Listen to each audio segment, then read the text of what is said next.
Բարի եւ օրհնյալ առավոտ, սիրելի հարազատներս, Հիսուս Քրիստոսի սուրբ ու զորավոր ու անմար անունով ես օրհնում եմ յուրաքանչյուրիս, օրհնում եմ մեր կյանքերը, մեր սերունդները, թող Տիրոջ լույսը թափվի այսօր ամեն մեկի սրտերում, թող Տերը քանդի մեր սրտերի քարացած տեղերը, որպեսզի իր լույսը ամբողջությամբ մխրճվի մեր սրտերի մեջ, թող մեր կյանքի ընթացքը այսօր փոխվի դեպի Աստված, Հիսուսի անունով աղոթեցի, ամեն։ Այսօր անդրադառնալու ենք նորից Հռոմեացիների նամակի մեկնությանը ըստ իմ հովիվ Էբո Էսելի, եւ այսօր խոսելու ենք Պողոսի աղոթքի մասին, որը գրված է Հռոմեացիների նամակի առաջին գլխի 8-ից 17 հատվածում, բայց միայն մի մասը այսօր կխոսենք։ Նախ եկեք կարդանք ամբողջությամբ։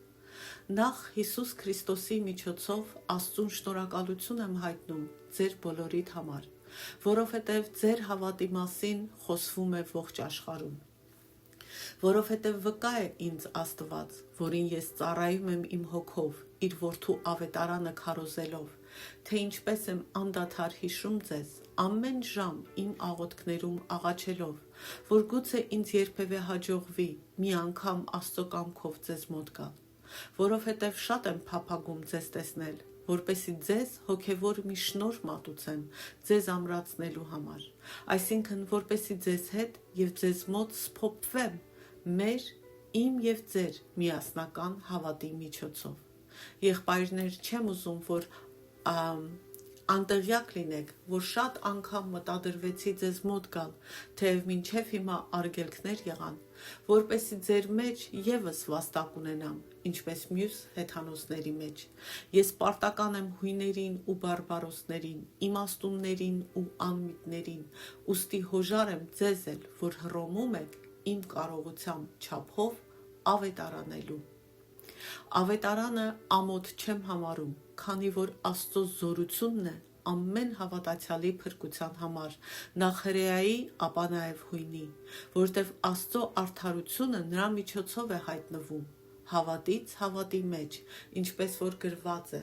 արդարը հավատով է ապրելու։ Ամեն։ Բայց նախ սկսենք մեր իսկ աղոթով։ Սուրբ Հոգի, լուսավորիր ամեն լսողի եւ իմ հասկացողությունը, օգնիր մեր հասկանալ քո խոսքը, օգնիր մեզ Տեր ընկալել, թե ինչ ես բացահայտում այս խոսքերի միջոցով։ Տեր, փոխիր մեր սրտերը, զինիր մեզ, զորացրու մեզ, քաջալերիր մեզ, ուղղիր մեզ, որ մենք մեր հասկացողությունը, մեր կամքը, մեր զգացմունքները, մեր ցանկությունները, մեր պատկերացումները, մեր կյանքը համապատասխանեցնենք քո կամքին եւ քո նպատակներին։ Շնորհակալ ենք, որ քո ավետարանը Աստծո զորությունն է փրկության համար։ Հիսուսի անունով աղոթեցի եւ խնդրում եմ Տեր, որ քո ավետարանը գործի մեր կյանքերում, մեր ընտանիքի անդամների կյանքերում, մեր արյունակցական գծում գտնվող բոլոր մարդկանց կյանքերում, ողորմիր Տեր։ Ամեն։ Տեսնում ենք, որ Հռոմեացիների նամակի 8-րդ համարում Պողոսը իր երախտագիտությունն է հայտնում Աստծուն Հիսուս Քրիստոսի միջոցով Հռոմի քրիստոնյաների համար։ Մենք գիտենք, որ Պողոսը այս նամակը գրում է Հռոմի քրիստոնյաներին, եւ նա իր շնորհակալությունն է հայտնում Աստծուն նրանց հավատքի համար։ Եվ այս մարդկանց հավատքը այնքան զորավոր էր, որ հայտնի էր դարձել ամբողջ աշխարհում։ Հիշեք, հռոմեական կայսրությունը աշխարհի մեծամասնության վրա էր իշխում եւ ամբողջ արար աշխարհով այս մարդկանց հավատքը հայտնի էր դարձել։ Սա նշանակում է, որ նրանք կրոնավորներ չէին, այլ նրանք կենթանի հավատ ունեին, նրանք կենթանի հարաբերություն ունեին Քրիստոսի հետ, նրանց հավատքը դատարկ խոսքեր չէին, որտեղ ինչպես ասվում է Հակոբոսի նամակում, հավատը առանց գործերի կամ պտղի մեռած է։ Հռոմի քրիստոնյաների հավատը պտուղներ ուներ, եւ այդ պտուղները ծնվել էին Հիսուս Քրիստոսի ավետարանի պատճառով։ Նրանք պարզապես հայտնի եկեղեցի չէին, նրանք ճշմարիտ եկեղեցի էին։ Ավետարանը Աստծո ողորմությամբ հասել էր նրանց, նրանք ընդունել էին այն, եւ ավետարանը սկսել էր գործել նրանց սրտերում, եւ դրա պտուղները երևում էին առար աշխարհի։ Ավետարանի պտուղներից մեկը նա է, որ մենք սկսում ենք ներել, սկսում ենք սիրել այնպես, ինչպես Աստված է սիրում։ Սկսում ենք ոչ թե դատել, այլ աղոթել ու բարեխոսել։ Համբերատար ենք դառնում, ձգտում ենք սրբանալու։ Պողոսը վկայում է, որ Հռոմի քրիստոնյաների հավատը հռչակվել է ամբողջ աշխարհում, եւ նա շնորհակալություն է հայտնում Աստծուն դրա համար։ Նա գնահատում է Աստծուն Քրիստոսի գործի եւ Աստծո հոգու աշխատանքի համար այդ եկեղեցում, այդ հավատացյալների մեջ։ Նրանց հավատը որևէ արտաքին բանի պատճառով չէր, այլ Քրիստոսի ավետարանի փոխակերպող զորության պատճառով էր։ Այն փոխակերպող գործը, որ ավետարանը արել էր նրանց մեջ, որը երևում էր նրանց կյանքում, նրանց պտուղներով։ Նրանց հավատը Հիսուս Քրիստոսին նվիրվածության մեջ էր, ինչպես նաև միմյանց հանդեպ նվիրվածության մեջ էր։ Նրանք Քրիստոսի կենդանի օրինակներն էին իրենց շուրջը գտնվող աշխարհի համար։ Այսպիսին պիտի լինենք մենք, այսպես է փոխում իրական ավետարանը ամեն մեկիս։ Ավետարանը մեզ փոխում է ներսից դեպի դուրս, այսինքն մեր սիրտն է փոխում, այն օգնում է մեզ կերպարանափոխվել եւ նմանվել Քրիստոսի պատկերին, ոչ թե արտաքինով, այլ մեր էությամբ, մեր մտածելակերպով, մեր վարքով, մեր սրտի շարժառիթներով, մեր հնազանդությամբ, մեր խոսքով, եւ դրա արդյունքը Քրիստոսի հանդեպ մեր նվիրվածությունն է։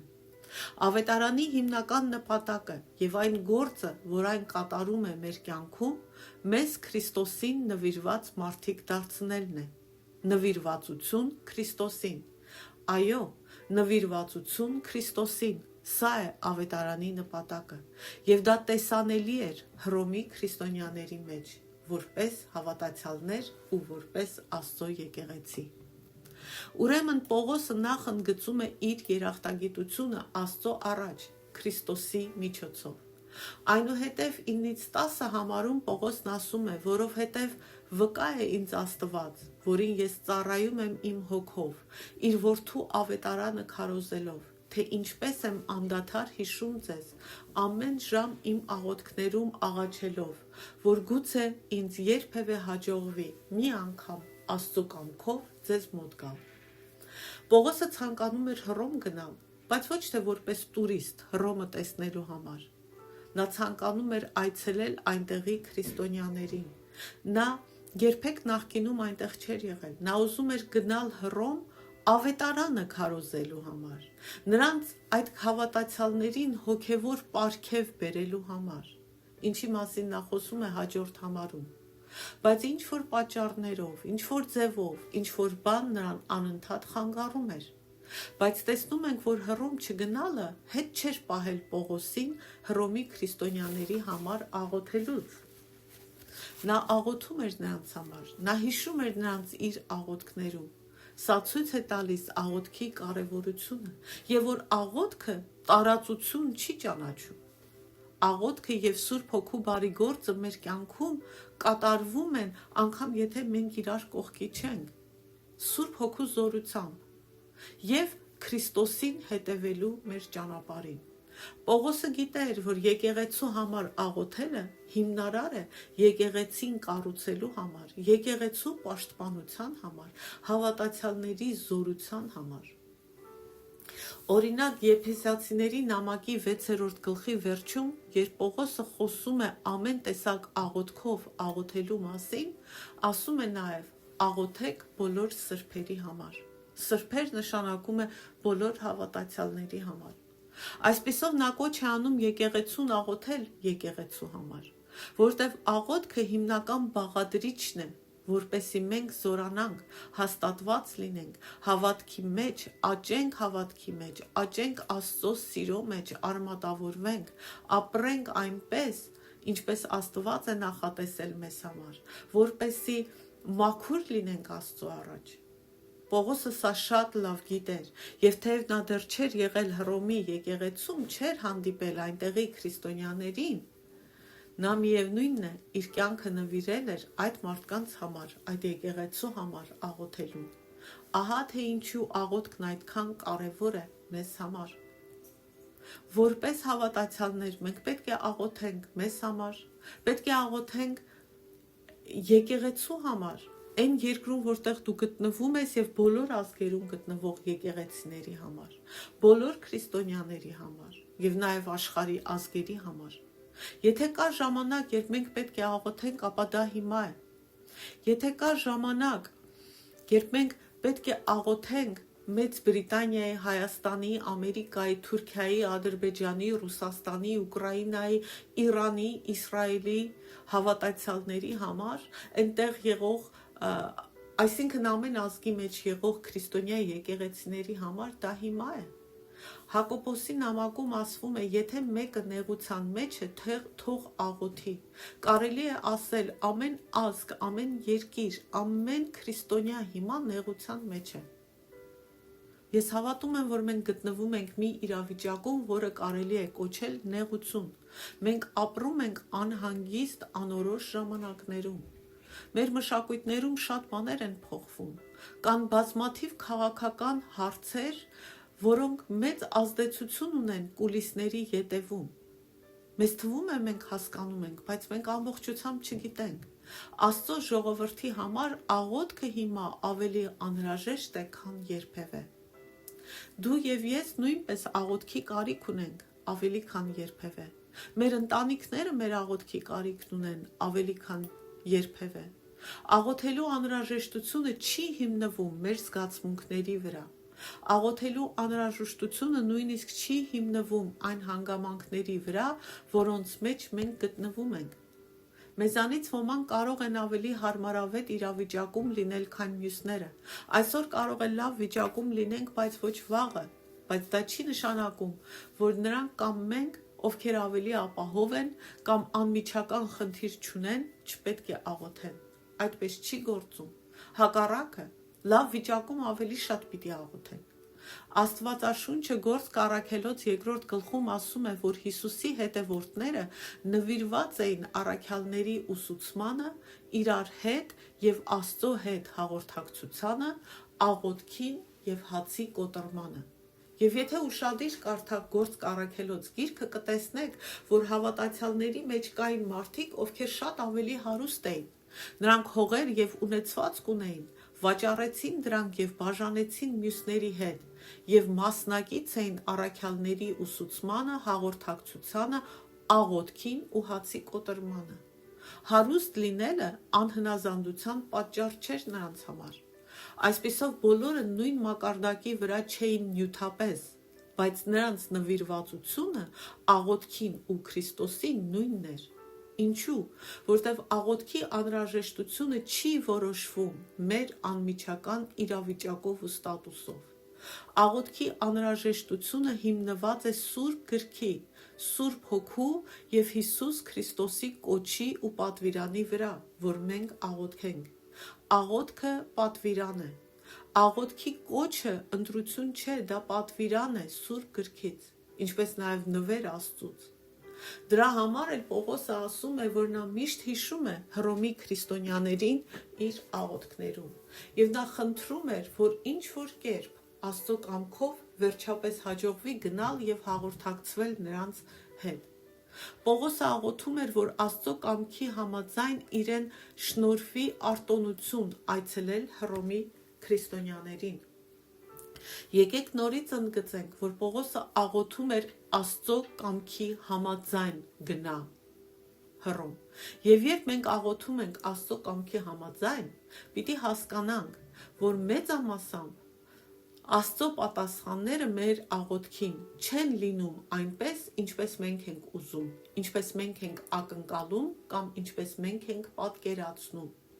Աստծո կամքի համաձայն աղոթել նշանակում է, որ պատասխանն էլ լինելու է Աստծո կամքի համաձայն, ու ես իմ կամքը պետք է հնազանդեցնեմ Աստծո կամքին։ Սա շատ կարևոր է, որ հասկանանք, Աստված միշտ չէ, որ պատասխանում է մեր աղոթքներին այնպես, ինչպես մենք ենք ուզում։ Պողոսը վերջապես գնաց Հռոմ, բայց մենք գիտենք, թե ինչպես հասավ այնտեղ։ Նա այնտեղ հասավ որպես բանտարկյալ։ Ինչ եք կարծում, Պողոսը դա էր ցանկանում։ Իհարկե ոչ։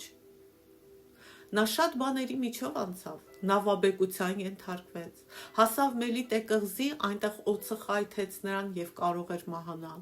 Շատ դժվարություններով անցավ, բայց վերջապես հասավ Հռոմ։